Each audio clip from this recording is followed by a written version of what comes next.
ada kegiatan dari seminari untuk tinggal bersama umat, hidup bersama umat selama 2 minggu. Jadi kami sudah 1 minggu. Sebenarnya pembagiannya per KUB, dan sebenarnya saya yang dapat di sini. Saya sendiri dapat di sini. Cuman karena kemarin ada beberapa pertimbangan, karena jauh, terus medan, terus hujan, terus saya kan harus pulang pergi dari sini ke paroki karena saya anggota KOR juga. Saya anggota KOR. Jadi Bapak Ketua Lingkungan manajernya Mbak bilang mencegahnya dengan biar kau tinggal dengan saya. Biar 1 orang 2 KUB, 2 KUB 1 orang. 1 KUB 2 orang. Nah, dari saya dengan ini 1 KUB. Nah, jadi saya sempat mengundang Bapak, bagaimana kalau nanti sekali ke atas? Bapak bilang bisa, boleh. Nanti Bapak antar kau ke atas. Terus kau kasih sosialisasi ke mereka dulu, biar mereka duluan kan, mereka apa nanti Bapak yang cari harinya. Nah, ini hari yang saya dapat. Awalnya saya sendiri. Terus saya sengaja minggal-minggal mereka. Nanti saya ke Malabitu, saya jalan-jalan sana. Mereka bilang, ikut kan? Nah, boleh. Nah, mereka juga ikut dengan saya sini. Nah, tujuan utama kami sini ya kan, kasih sosialisasi liturgi tentang tata perayaan Ekaristi yang baru, yang sekarang sudah dipakai, sudah diberlakukan. Tapi sebelum itu kami perkenalan dulu, supaya ibarat kata pepatah, tak kenal maka tak cinta. Nah, makanya kami perkenalan dulu. Nah, perkenalkan, nama saya Yohanes Paulus Knedi, sapaan akrab Yohan. Cuman kemarin mereka panggil baru namanya Juan. Nah, tidak, Yohan, saya mau Yohan. Yohan, saya asal Maumere. Asal dari Maumere, hitam kayak orang Bogor ya. Mereka di sana juga bisa panggil sebutan dengan Mite. Iya, sekian dari sana. Nanti mereka makan. Baik, terima kasih atas waktu dan kesempatan. Selamat malam untuk Bapak Mama semuanya. Selamat. Baik, perkenalkan nama lengkap saya Yohanes Wamubara. Saya sering disapa Yan. Asal dari Ende di Lio, tepatnya di Batu Nisu, perbatasan antara Kabupaten Sika dan Kabupaten Maumere ini Ende. Saya ini mendapatkan tugas atau tempat di sini itu di Stasi Leguderu, tepatnya di KUB ini Simon Petrus. Kami di sini sudah 1 minggu. Saya calon imam Proyek Uskupan Agung Ende. Selamat malam ke semua. Perkenalkan, nama saya Theodorus Tonda. Saya sering disapa Roland. Kadang-kadang kalau anak-anak di sebenarnya sana panggil saya Fono.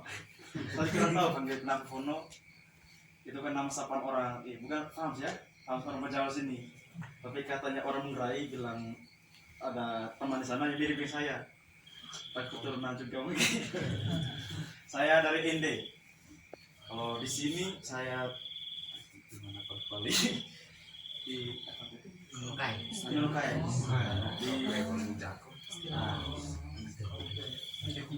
Di Mulia. Sekian saja.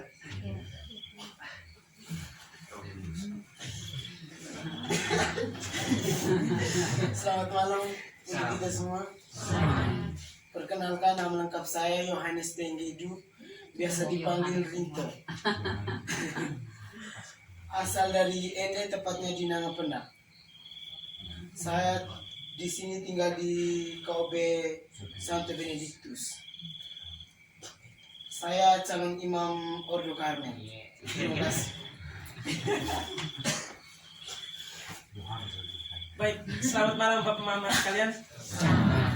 Nah, perkenalkan, nama saya Agustinus Risno.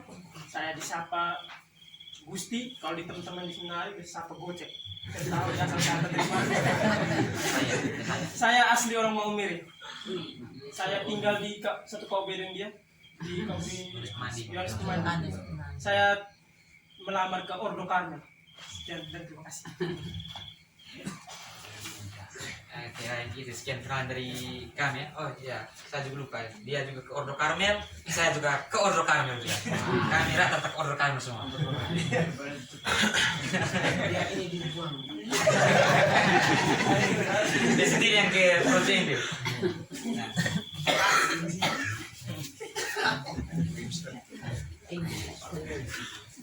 Oke baik, saya langsung mulai saja. Bukan terlalu lama-lama ya. Nah,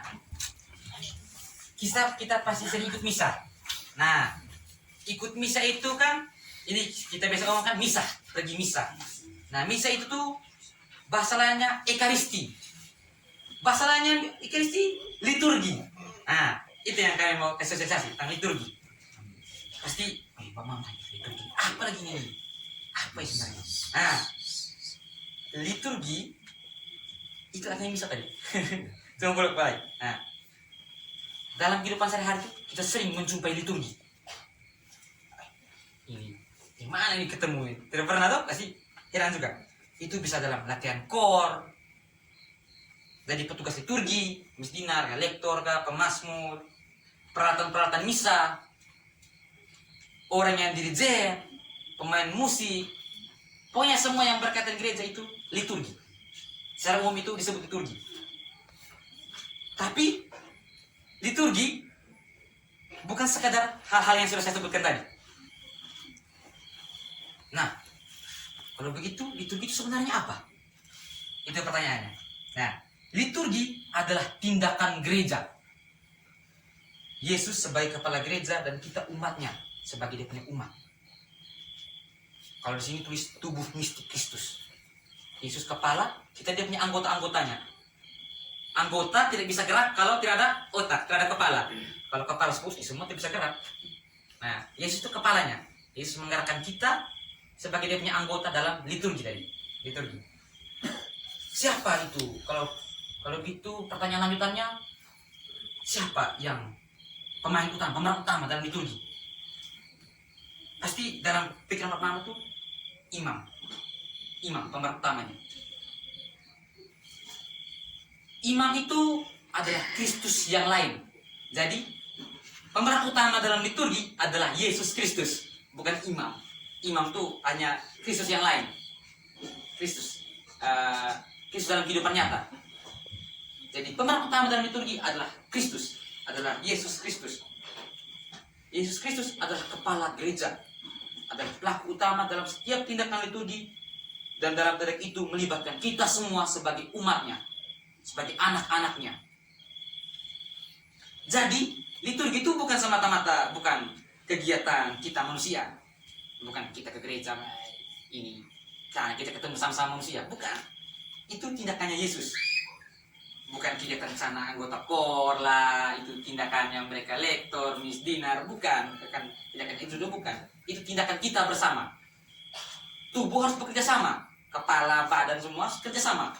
Nah, itu liturgi itu adalah kita semua, pelaku utama, kita semua. Dengan Kristus sebagai kepalanya, Kristus yang menggerakkan kita.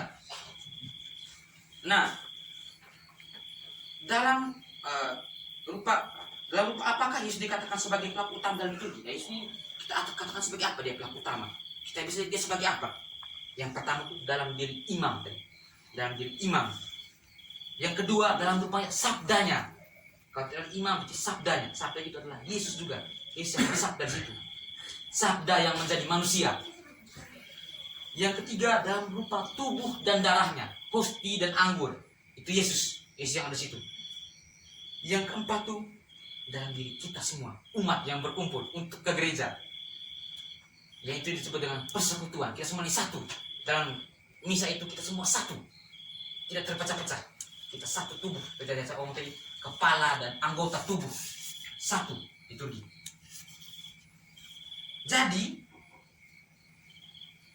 Jadi pergi misa bukan lihat romo. Misal kalau mungkin beberapa romo mungkin Bapak Mama lihat bilang, itu romo datang khotbah lama, khotbah bikin mengantuk, apalah cerewet lah, romo muka jelek atau hitam mungkin kayak saya mungkin, romo itu omong banyak lah, tidak. Mau bagaimanapun imamnya, mau botak, gendut, hitam, jelek, cerewet, dia itu Yesus. Dia ditabiskan, dia itu Yesus. Yesus dalam kehidupan kita. Yesus yang nampak. Dia Yesus. Jadi pergi misa bukan lihat imam. Kita pergi misa ya mau bertemu Yesus. Yang kedua, setiap kali kita mendengar sabda Tuhan, kita sesungguhnya mendengarkan Allah yang sedang bersabda kepada kita. Sebab kita harus menaruh hormat dengan mendengarkan dengan penuh perhatian. Jangan saat lektor maju baca ngantuk. tidur macam malam mete, pas sudah dengar lihat kalau bukan imam yang baca macam ada kakak atau bak mama yang datang baca tidur. Tidak. Mendengarkan sabda Tuhan juga semuanya kita menjalankan liturgi, kita ikut bersama Yesus sebagai anggota tubuhnya. Yang ketiga, saat menyambut komuni tubuh dan darah Kristus, terima hosti. Saat itu kita benar-benar sedang menerima dan menyantap tubuh Tuhan. Hosti sudah berubah menjadi tubuh dan darah Yesus Kristus pada saat imam angkat hosti dan anggur itu. Inilah tubuhku, inilah darahku. Itu sudah tubuh dan darah Kristus. Bukan sekedar hosti dan anggur biasa lagi. Ada satu cerita, ini saya baca di buku, saya suka membaca. Nah, itu ada satu imam, dia ada satu paroki itu dia lagi takut, dia kayak rasa kayak tidak percaya dengan hosti dan anggur tuh benar-benar tubuh dan darah Kristus. Dia tidak percaya. Jadi saat dia konsekrasi dia benar-benar tidak yakin. Saat dia angkat, dia pecah itu hosti langsung keluar dari darah.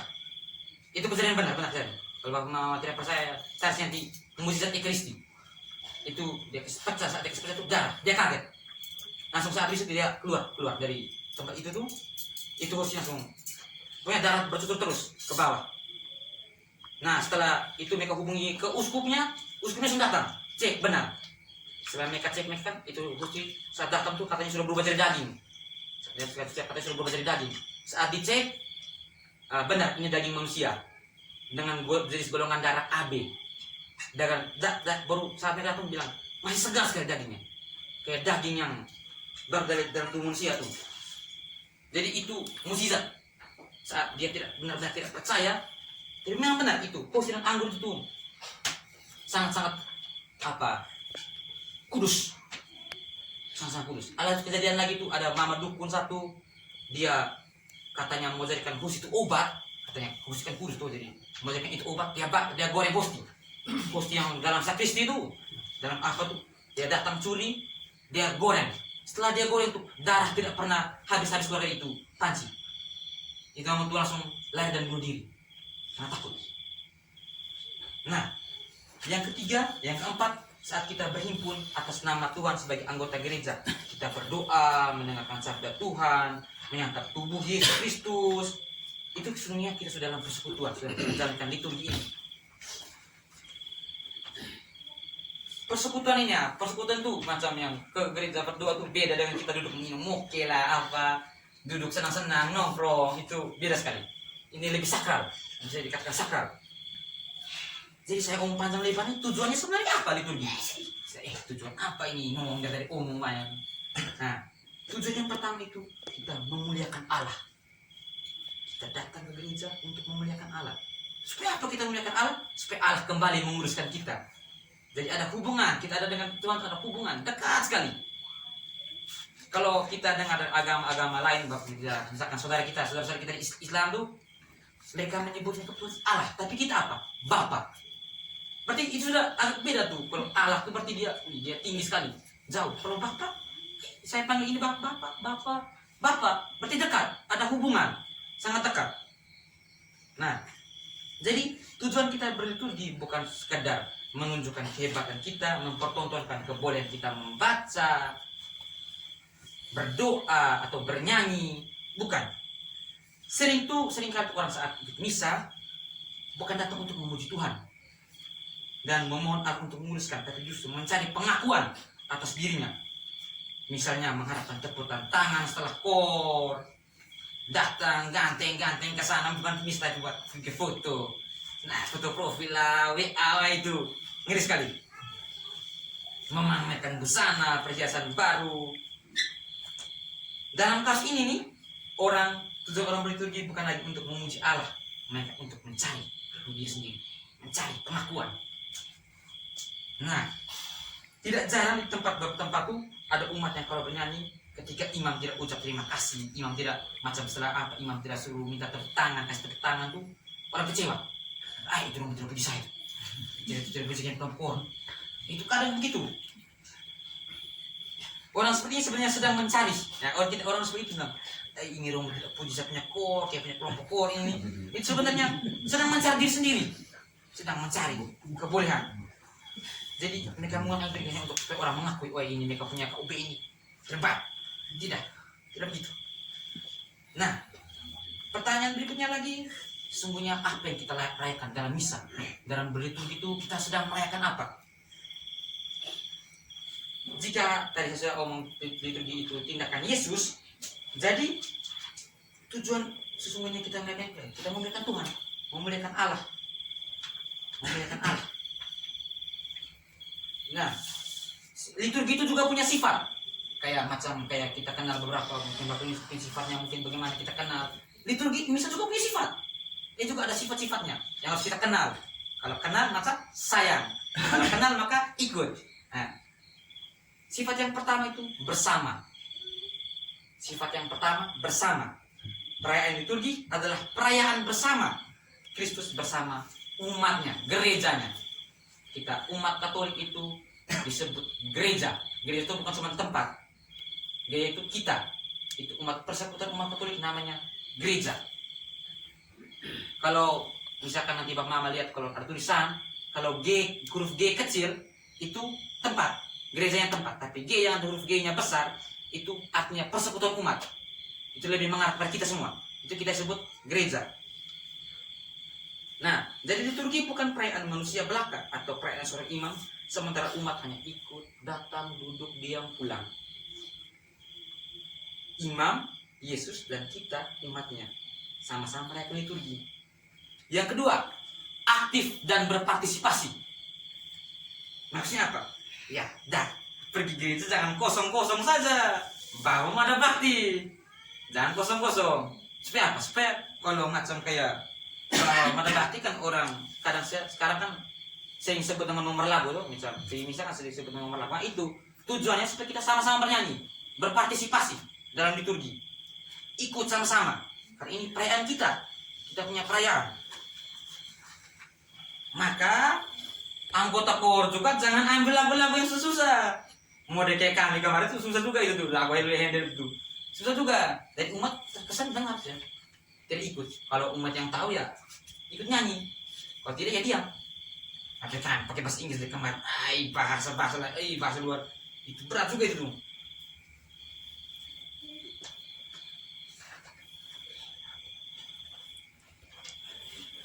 Yang ketiga, resmi dan umum. Liturgi atau doa liturgi itu menggunakan rumusan resmi. Kita dengan itu, macam kita sini misa kemarin misa Minggu Paskah.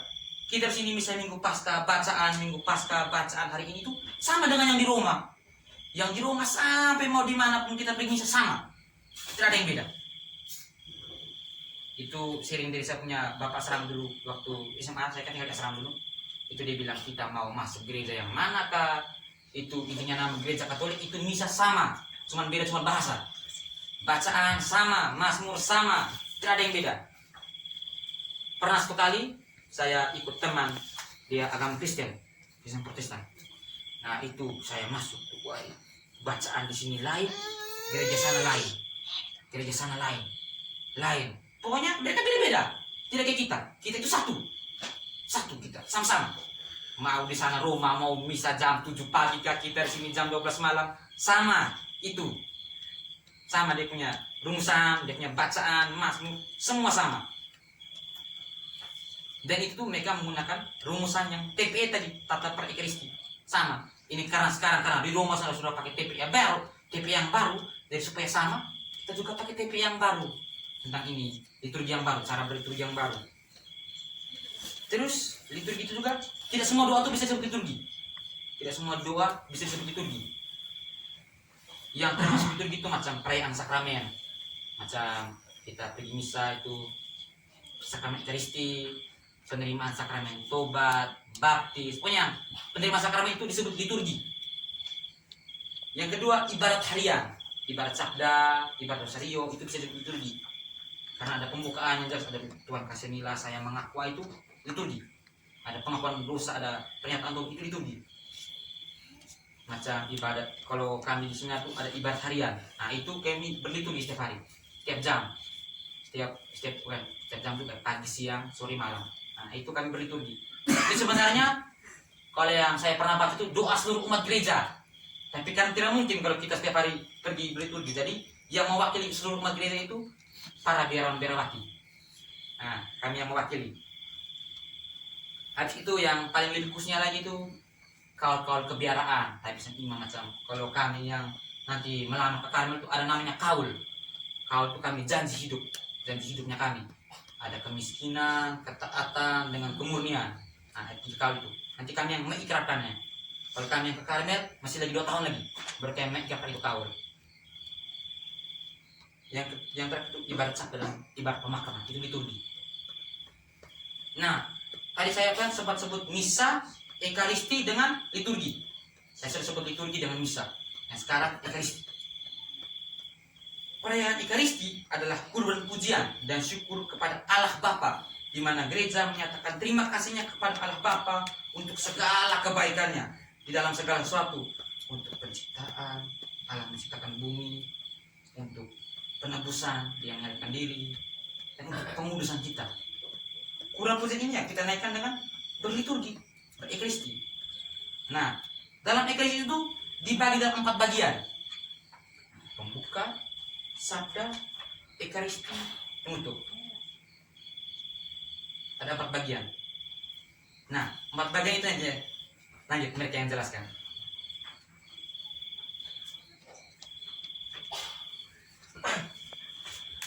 Baik, Bapak Mama selamat malam. Jadi saya melanjutkan dari Yohan tadi, sekarang kita masuk di ritus pembuka. Baik. Ritus pembuka itu bertujuan mempersatukan umat yang berkumpul dan mempersiapkan umat untuk mendengarkan sabda Allah dan merayakan Ekaristi dengan layak. Ritus pembuka dimulai dari peradakan maksud dan doa kolekta. Jadi doa kolekta sekarang, dulu itu biasa disebut dalam doa pembuka. Tapi karena kita sekarang sudah pakai liturgi TPE yang baru, jadi diganti dengan sebutan doa kolekta. Jadi tidak lagi doa pembuka, doa kolekta. Sebelum perarakan masuk atau ritus pembuka, umat itu wajib datang 10 menit sebelum perayaan Ekaristi dimulai. Tujuannya hanya satu, datang, siapkan hati dan batin untuk sebentar mau misa. Bukan datang, teman sebelah ajak bicara, kita juga ini ngicing-ngaca dengan orang sebelah, ketawa dulu. Jadi datang itu tujuan yang pertama itu siapkan hati dan batin. Itu yang paling utama. Bukan datang kita ketawa-ketawa, mandi lah, tusuk sana, tusuk sini. Biasanya kami di seminar itu biasa bawa ganggu dan tusuk-tusuk.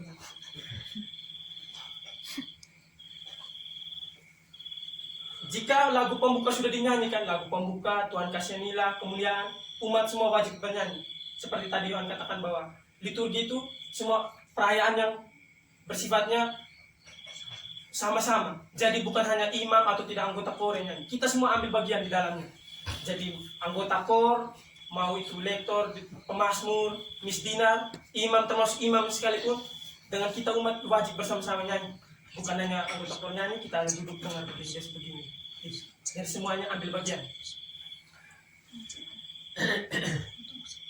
Saat imam mengatakan marilah berdoa, yang doa kolekta tadi, doa pembuka, pada saat imam begini, angkat ini, pada saat itu bukan kita orang mau bilang marilah berdoa begini, kita duduk diam atau kita hanya bengong nonton melihat imamnya ini. Pada saat imam marilah berdoa tangan ini, ada tujuan dan maksudnya. Itu kita mama, kita menundukkan kepala, kita menyampaikan wujud pribadi kita masing-masing.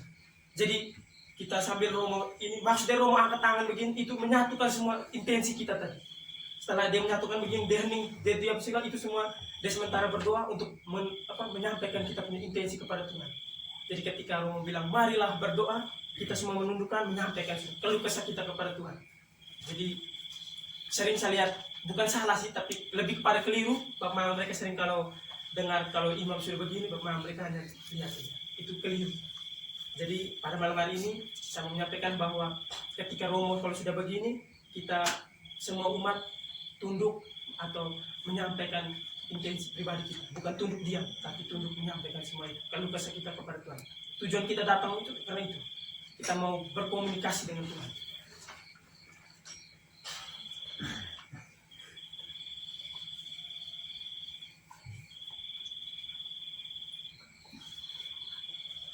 Setelah doa kolekta selesai didaraskan, saat menjawabkan semua umat menjawab amin, kemudian petugas seperti lektor, pemazmur itu baru boleh maju. Jadi saat kita belum bilang amin, kita tidak boleh maju. Kemarin saya lihat Mama yang Mama Nanda itu kan bilang setelah itu langsung maju. Sebenarnya waktu itu saya mau cuma belum saatnya. Jadi saya mau bilang bukan salah, bukan bilang Mama Nanda salah atau gimana, tapi itu keliru. Jadi ketika kita belum bilang amin, itu belum bisa untuk kita maju. Karena kita jangan campur adukan ritus pembuka dengan liturgi sabda. Itu beda. Jangan kita mau alasan bilang supaya jangan supaya waktunya bisa potong waktu yang lama gitu. Salah, itu tidak boleh.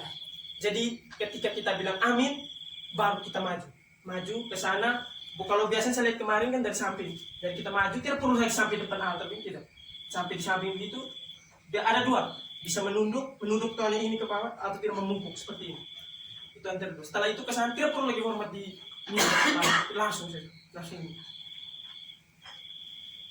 Setelah kita sampai di mimbar membaca, harus diingat bahwa saat itu adalah Allah yang sedang membaca, sedang berbicara, bersabda di depan kita.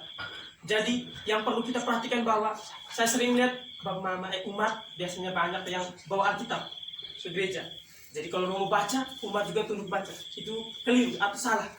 Jadi ketika Romo sedang baca ataupun lektor sedang baca, yang baca di depan itu bukan imam atau lektor tersebut, tapi Tuhan sendiri yang bersabda.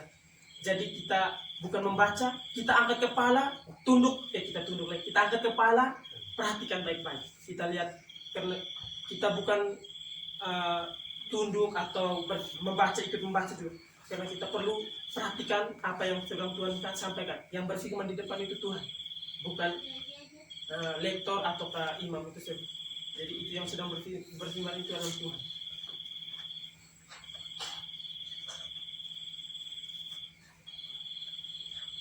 Sekarang kita masuk di liturgi sabda. Jadi tadi saya sudah jelaskan soal ritus pembuka. Jadi kalau ada mungkin Mama mungkin ada yang kurang paham, nanti sebentar baru Mama mereka boleh menyampaikannya kepada tanya kepada saya teman. Sekarang kita di liturgi sabda, nanti teman ini ganteng yang satu ini. Terima kasih. Selamat malam untuk kita semua. Suara agak serang. Sekarang kita masuk ke liturgi sabda. Liturgi sabda itu diawal dari bacaan pertama sampai doa umat. Liturgi sabda merupakan dialog perjumpaan antara Allah yang bersabda dan umat yang menanggapinya. Bapak, Ibu, saudara-saudari, ada 7 poin penting dalam liturgi sabda. Yang pertama, yang harus kita ingat bahwa pada saat itu Allah sedang bersabda. Karena itu kita wajib menaruh perhatian, mendengarkan dengan seksama dan menanggapinya dengan mazmur tanggapan. Jangan kita lihat lagi ke buku ruaka apa Alkitab, itu tidak boleh. Kita harus dengar, diam dan memahami apa itu arti dari bacaan tersebut. Yang kedua, tidak diperkenalkan membaca bacaan lain kecuali karena tuli pada saat bacaan sedang dibacakan. Yang ketiga, seorang lektor harus benar-benar mempersiapkan diri sebelum membaca. Harus siap-siap diri, mental, fisik juga harus siap untuk supaya baca agak lancar, supaya agak jelas, supaya umat yang dengarkan bisa memahami juga.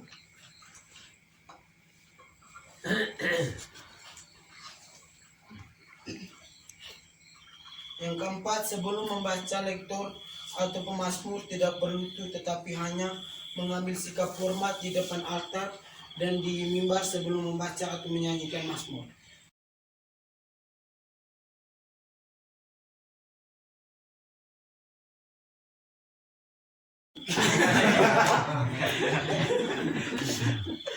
Agak salah gaya aja.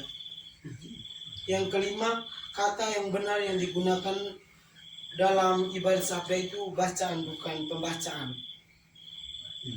Ada banyak juga yang sering kami dengar tuh pembacaan dari kitab. Itu sudah diubah. Harus bacaan dari kitab ini. Yang keenam, pada doa aku percaya dalam bagian yang yang dikandung dari Roh Kudus, dilahirkan oleh perawan Maria itu, kita semua harus membungkuk supaya kita menghormati Bunda Maria atau yang dikandung tanpa noda.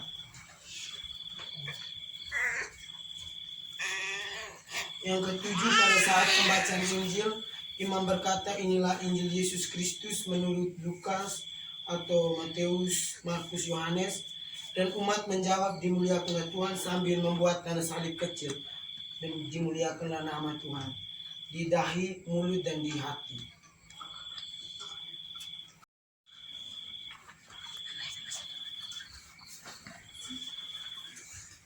Baik umat, buat mama, tadi kita sudah mendengar liturgi pembuka dan liturgi sabda. Sekarang kita masuk ke liturgi Ekaristi. Di dalam liturgi ada 4 bagian yang paling penting, yaitu liturgi pembuka, liturgi sabda, Ekaristi, dan penutup. Nah, sekarang liturgi Ekaristi. Dalam liturgi Ekaristi ada bagian-bagiannya masing-masing yang harus kita perhatikan. Yang pertama itu persiapan persembahan. Persiapan persembahan atau sering kita sebut dengan kolekte. Nah, persembahan umat diwujudkan dalam kolekte. Jadi, setelah kita memberikan kolekte dalam berupa uang apa itu tuh, itu bukan semata yang kita menunjukkan bagaimana kita kaya atau apa, itu tidak. Kita menunjukkan syukur kita pada Tuhan dengan memberi dharma berupa uang atau apa. Itu sebagai bukti syukur kita. Terus dalam pemberian dalam kolekte ini kadang-kala kita keliru. Selama di Gako ini saya perhatikan ini setelah kita kolekte ini kadang-kadang umat ini memberi kolekte ini sebelum maksudnya ketika imam masih khotbah atau apa, itu sudah mulai edar kolekte. Itu sebenarnya salah. Kolekte bisa dibagikan setelah khotbah selesai. Ada satu lagunya itu persiapan persembahan, itu kita boleh berikan dharma berupa kolekte tadi.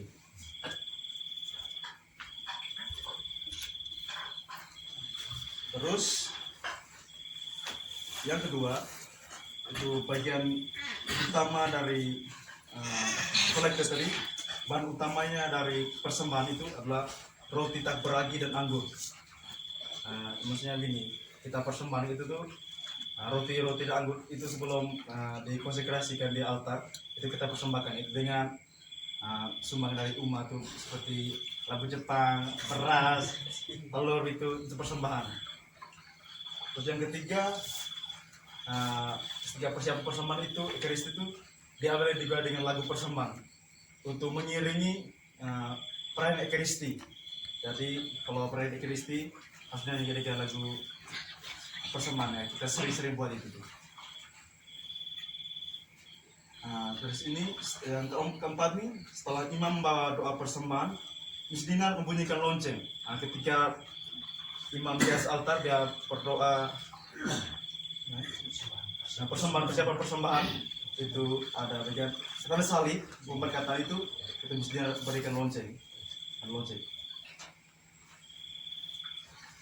Yang kelima, bila imam menyanyikan prefasi oleh teman tadi, itu ada 2 ritus dan 2 liturgi. Jadi 4 bagian tadi. Itu ritus pembuka dengan ritus penutup. Terus 2 liturgi itu liturgi sabda dengan liturgi Ekaristi. Dan dalam ritus penutup ini umat diwajibkan untuk mengikuti perayaan Ekaristi hingga selesai. Nah, ini yang penting. Jadi kadang-kala sebelum berkat penutup itu atau sering saya jumpa itu setelah bagi komuni pulang, ingat babi belum kasih makan, sapi belum kasih pindah. Kadang juga mungkin bapak pulang dari kebun atau belum siapkan kopi, rokok, apa semuanya. Itu yang sering jumpa. Itu salah. Jadi karena perayaan Ekaristi ini adalah perayaan bersama, jadi umat mesti berpartisipasi aktif. Jadi mulai dari pembuka sampai penutup itu mesti ikuti. Jadi tidak boleh sebelum atau mengikuti itu dengan setengah-setengah. Itu tidak boleh.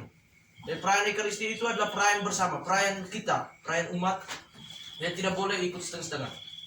Macam ini yang tadi sering saya jumpa itu bukan hanya di sini saja, tapi ada juga di kampung kami itu. itu baru ini bagi komuni habis. Kadang duduk di bangku ini tidak lama pengaruh dengar ini pengumuman terlalu lama tadi tambah sapaan dari Romo biasanya itu, itu umat bosan langsung pulang.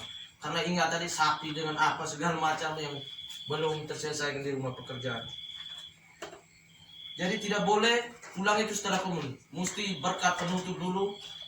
Kita mohon berkat Tuhan lewat tangan terurap imam yang pimpin itu. Artinya Kristus itu sendiri. Jadi tidak boleh kita pulang di luar. Kita mohon berkat untuk setiap perjalanan dan pekerjaan hidup kita dari tangan imam tadi. Tangan tertabis. Yang kedua, karena liturgi adalah perayaan bersama, maka semua diwajibkan untuk berpartisipasi aktif baik dalam menyanyi atau dialog antara imam dan umat. Ini juga penting. Jadi kalau mulai dari pembuka, mulai imam dalam nama Bapa apa semua, itu mesti kita ikut. Jawaban-jawaban umat itu kita mesti ikut. Maka diperkenankan kita untuk membawa buku TPE atau Mada Bakti. Itu kan ada ini, dia punya tata perayaan. Itu ada jawaban umat, ada imam punya, itu ada pembagian-bagian. Nah itu mesti kita bawa karena itu tadi perayaan Ekaristi, ada perayaan bersama. Jadi ada saat-saat ini jawab ini imam dan umat, ada jawaban umat. Jadi umat itu mesti berpartisipasi aktif, jawab. Jangan hanya duduk diam begini. Duduk atau mengantuk di bangku gereja mungkin terlalu lama hanya duduk diam, itu tidak boleh. Itu dilarang sekali karena kita ini ada perayaan kudus perayaan suci. Jadi tidak boleh duduk mengantuk atau malas, bahkan malas untuk pergi gereja. Kadang-kala kita itu tunggu napas, Natal Paskah, itu yang salah. Jadi seringkali itu Bapak Mama, bukannya Bapak Mama tapi anak muda, anak-anak itu tunggu ini ikut misa tuh tunggu perayaan Natal, Paskah, tahun baru itu salah satu ini maksudnya kebiasaan yang salah. Itu tunggu macam ini tunggu perayaan besar dulu, itu memamerkan aksesoris, pakaian baru dulu, kita pamer di gereja, make up, bedak FIFA nomor 4, lipstick tebal, itu salah. Rambut dicatok itu salah. Jadi ikut perayaan liturgi itu setiap minggu, itu wajib. Jangan hanya tunggu Natal dan Paskah, itu salah. Jadi tiap minggu itu kalau Bapak Mama pergi gereja itu mesti ikut. Dan Bapak Mama juga kalau ada anak-anak yang di rumah juga mesti ajak. Jangan Bapak Mama juga biarkan saja begitu dong. Itu salah. Mesti ikut. Kalau Bapak ini anak-anak tidak mau, harus jelaskan. Jangan juga main kekerasan, itu juga salah. Jadi tidak boleh paksa ini seseorang misa itu dengan cara kekerasan, itu tidak boleh. Dan kita misa juga mesti dari hati, dari niat dalam hati. Tidak boleh macam kekerasan atau rasa terpaksa tadi karena takut mama pukul, bapak pukul, atau mungkin takut dicaci maki oleh orang karena sering tidak misa, baru kita bisa, itu salah. Jadi misa itu mesti dari niat, dari dalam hati, sehingga apa yang kita lakukan itu benar-benar rasa dalam hati itu ada. Jangan hanya setengah-setengah atau mau ikut ramai, itu tidak boleh. Yang ketiga, saat menjalankan tugas, misdinar tidak perlu maju dan berlutut di depan altar terlebih dahulu. Tindakan berlutut sudah dilakukan pada saat perarakan masuk. Ini nanti baru dijelaskan oleh teman bagian. Yang keempat ini, tugas pelayanan misdinar adalah tugas yang bersifat fungsional. Karena itu hendaknya diminimalisir kebiasaan misdinar yang terlalu banyak lalu-lalang. Terlalu banyak lalu-lalang di altar juga mengganggu konsentrasi kita tuh Bapak Mama. Karena kita sementara doa begini, lihat begini, lalu-lalang. Imam juga ini merasa terganggu juga. Kadang lalu-lalang yang tidak jelas. Biasa itu setelah mulai ini, sekarang ini kan ini doa ini intensi itu dibacakan sebelum perayaan. Jadi itu meminimalisir hal-hal yang macam ini tadi, misdinar lalu-lalang tuh. Kadang kalau kami di sana juga masih pembacaan ini doa intensi itu biasa setelah sesudah ini di ritus ini di liturgi Ekaristi tadi. Itu bagian yang mau penyampaian doa umat. Jadi kami di sana juga masih pakai ini TPE rumusan yang lama. sehingga di sini juga sudah saya lihat agak semakin baik karena meminimalisir kejadian yang seperti ini, kebiasaan misdinar yang lalu-lalang. Karena kadang juga pas mulai juga kasih itu yang salah. Jadi sebelum perayaan ini mulai, jadi macam doa umat atau persiapan-persiapan yang mengenai liturgi itu mesti dipersiapkan sebelum memulai itu. Mulai dari kor, misdinar, apa semua itu mesti dipersiapkan sejak awal. Sehingga perayaan itu maksudnya kayak tidak terlalu ini mengganggu konsentrasi umat juga itu.